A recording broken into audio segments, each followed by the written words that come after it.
How are you? Hope everybody is fine, right? Welcome to Magneq software as we are continuing the series that translating from Telugu to English, right? Yes, learn along with me. Okay. నువ్వు ఎందుకు చాలా సంతోషంగా ఉన్నావు? Why are you so happy? Okay yes ఎందుకంటే నాకు మంచి మార్కులు వచ్చాయి. Because I got good marks.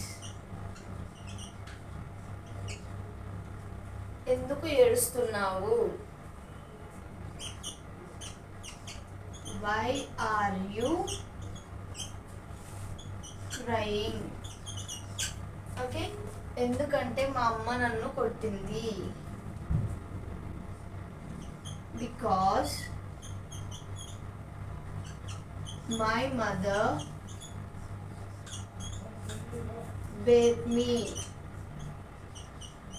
Okay ఎందుకు నువ్వు చాలా బాధగా ఉన్నావు? Why are you so sad? Okay, these are the questions and answers which we are translating from Telugu to English. And for the last question, why are you so sad? I want you to comment down in the comment box that why are you so sad in the English. Thank you all.